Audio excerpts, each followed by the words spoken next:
back to World Crisis Radio. Again, it's right now it's the afternoon of today, May 7th, 2010. The New York is hovering at about down about 1% or so. We're looking for a big dive later in the afternoon before the bell. Don't go long into this weekend, whatever you do. We'll see what the results are. So we need a debt moratorium. The only way to stop this crisis is to stop with the bailouts. No more bailouts. We don't need an austerity program. The idea that Soros and Einhorn and Paulson of Paulson and Company are going to relent if you take away some Greek's pension and force him to work another 10 years and cut his wages. There's absolute insanity. This has nothing to do with anything. How can we get from some Greek's level of pay to minus $1 trillion on the Dow in just a few minutes? It's all out of all proportion. It's as stupid as the explanation that the depression is caused by subprime defaults by poor people on shoddy properties. No, this is a world economic depression, and within it, we can identify the hedge fund hyenas and zombie banks and jackals who are making it worse, who are spreading it. They're accelerating the entire thing. This is the same gang that went after Lehman Brothers. We now have Henry Paulson quoted in the news this week saying that Lehman Brothers was brought down by a wolf pack. Correct, a wolf pack of hedge fund hyenas and zombie banks. Hedge fund fratricide kicked in, as I said at the time. So, again, good reason to ban hedge funds. Wolf packs are not required in the center of civilized Europe. So what we need is an orderly declaration of a complete halt on payments of interest and principal for 5 years or for the duration of the world economic depression, whichever lasts longer. And who should get this? Greece, Portugal, Spain, Ireland, Italy, Iceland, Latvia, and let's also protect the countries that will otherwise be targeted. We need to protect that list of the countries that did go already to the IMF and have gone through the ringer. That would be, again, we've mentioned Iceland before, but Ukraine, Hungary, Belarus, Serbia, Romania, Pakistan. I think we better put Turkey on the list, too, also for their own protection. Somebody needs to come forward and act like a statesman, and I don't know who it's going to be, but the crisis has a way, perhaps, of accelerating the decision-making processes. Merkel, I think we can forget. Trichet, we can forget. Obama, also pathetic, feckless, useless, completely controlled by the dubious Geithner and Summers and Volcker and the rest of these people. The time to stop this crisis is right now, and these countries are going to go bankrupt no matter what. You now have the choice between a chaotic, disastrous breakup of the euro, including the chaotic bankruptcies of these countries one after another. It'll be the Chinese water torture of bankruptcies over a period of months and maybe years, paralyzing world economic activity, shutting down one of the main motors of the world economy. Or you can say the hedge fund hyenas take it on the chin now. We're shutting them, and then the bonds held by these zombie banks are going to have to. They're essentially going to have to bite the bullet. We're told by the Charlemagne column of the London Economist, in short, Europe needs the markets to get it out of this hole, because that's where the money is. The markets.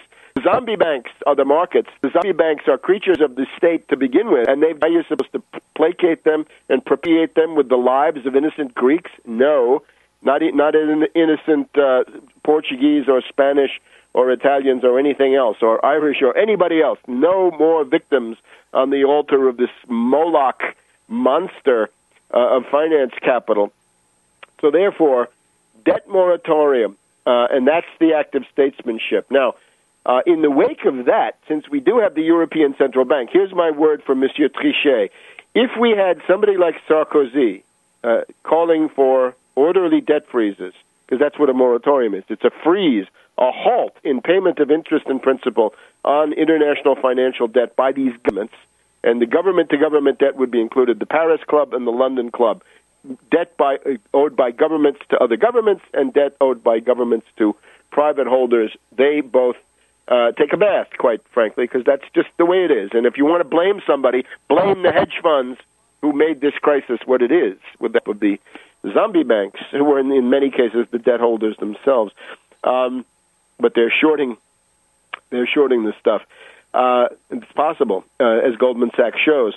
So we need a debt moratorium. If Sarkozy or somebody, Berlusconi, I would say to Sarkozy, watch out, Sarkozy. If you declare this program for a European debt moratorium, you could capture the admiration of the universe.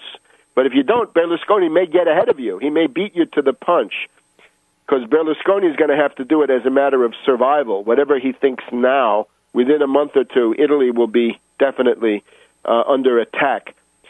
So Trichet at the European Central Bank, if you don't want to break up and end the European Central Bank, you should start 0% credit for job creation in European infrastructure. Start building the European maglabs, start building the European-wide program of nuclear reactors on the French model, have credit for real production, agriculture, industry, mining, commodities, scientific research, this program, aerospace, biomedical, and all that.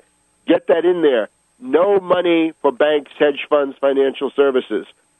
Trichet, if you don't start issuing 0% credit for production, your European Central Bank will be broken up in the disintegration which is coming. There will be panic runs on the European Central Bank. You can see it. It's as plain as the nose on your face. Now, another act of statesmanship, which would be good to pair with the one I've just said, we need a statesman capable of coming forward to say, we need a world derivatives moratorium, a European derivatives moratorium, better yet, a world derivatives moratorium, simply a freeze of all payments on derivatives of any kind for 5 years or for the duration of the crisis.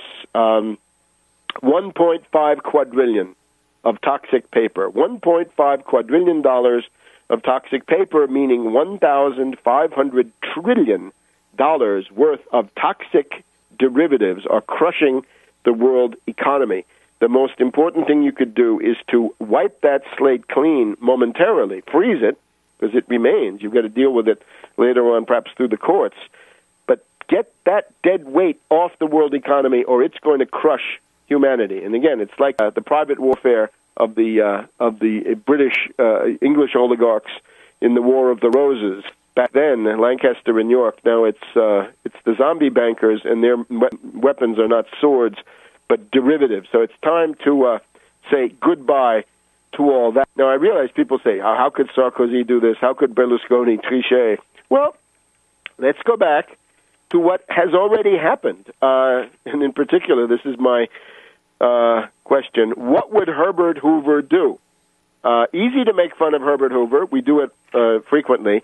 On the other hand, Herbert Hoover had dimensions of initiative and understanding which no leader has matched so far. I'm calling on Sarkozy or Berlusconi or somebody.